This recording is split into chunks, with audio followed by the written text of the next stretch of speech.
And you mentioned the Triple Chasm. That really came about because we were sitting there one day, my colleagues and I, and we thought, what have we actually learned through all these years of screwing up in everything we do? And we thought, let's collect some real data and try and find how growth happens. And that's how the Triple Chasm Model was born, based on real data. So you've done a big piece of research that's ended up in the Triple Chasm Model. Yeah. So can you tell us about the research and what the Triple Chasm Model is, please? Okay, so the research really stemmed from the fact that a group of me and my colleagues, we reached the conclusion about 2010 that we seemed to find different ways to screw up every time we did something. And we thought, we're telling other people about how, look at the evidence, look at the data. Why don't we do a data-driven exercise to try and understand how innovation is actually commercialized? So I set up a research program when I was based at the business school in Cambridge at the Judge.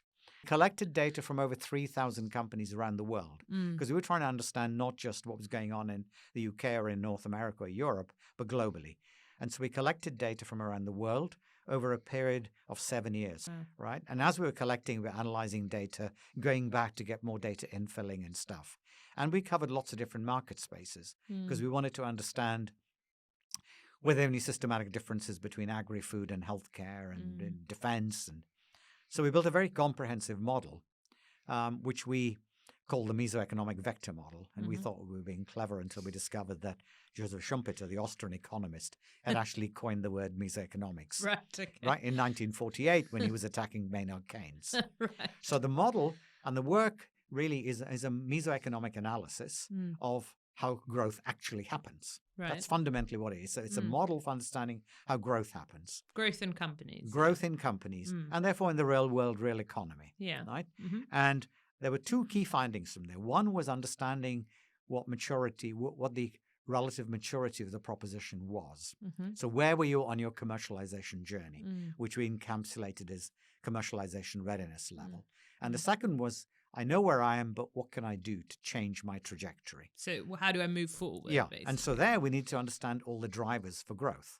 And we looked at 174 variables and we used AI to analyze. So we ended up with these 12 vectors, these levers you can pull. So 12 levers, yeah. 12 levers. 4 of them are external, they're how the market is structured, where you're positioning in that market, who the customer is, and how you reach markets, channels to market, etc. And what's really interesting about the model, I think, is it's not just here's all the levers and here's your maturity level. It's bringing those two together. Linking them together. And the realization was that what we call Chasm 1, where you built your first prototype, only some of those levers matter. Yeah, because they matter at that stage in your journey when you're building a prototype.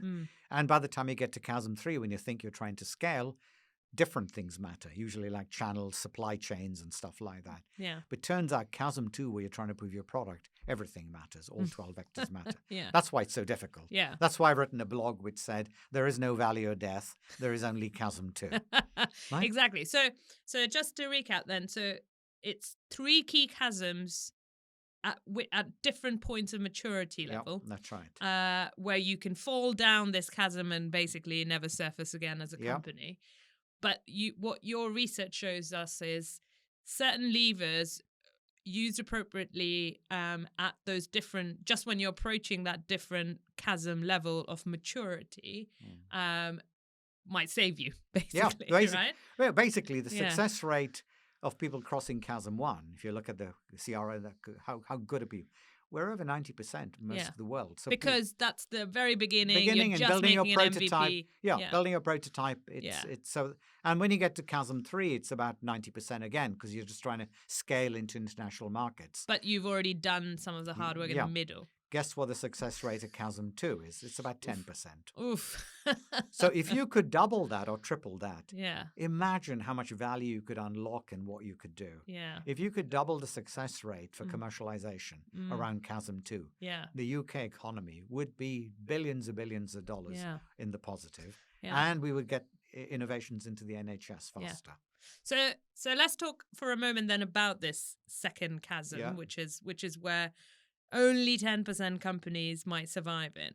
What are perhaps, I know there's obviously quite a few different levers and vectors that apply to you in that space, but what are the top ones that if you had to only pick like top 3, What is it? So if you're trying to get across chasm 2, Yeah. maybe pitch it slightly different away from the vectors, because all the vectors matter. Yeah. But what matters at that point Yeah. is that you basically, what do you need to do this? You need a much better understanding of where you're on the journey and what you need to do. So the three things, the first thing is understanding the relative importance of these 12 vectors for you as a company crossing that. Yeah. So it's building that view. That's one thing that matters. So you need a structured approach based on analysis, which gives you that description. But first is understanding the relative importance of different things. So the right kind of intervention. That's the first thing.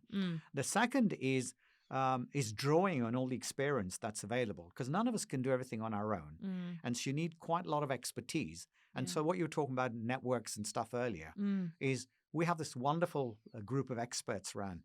We need to tap them somehow so that companies like yours and others can tap into this with a single click on an email. To say, we got this, who can help? Right? And we're not joining up our experts and our networks of expertise in the way that we should do. The third point is probably the critical one, which is how do you manage the risk, the financial risk? Because Rachel Reeves and the Treasury have said basically they talk about crowding in investment, so the state will go in alongside private money.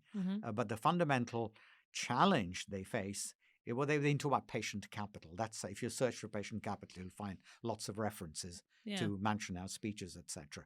What they're saying is we are risk averse. That's the story. Our pension funds are not investing stuff, right? So we've given them freedom to invest. But if you're a pension fund manager, will you invest if you're not satisfied about the risk profile?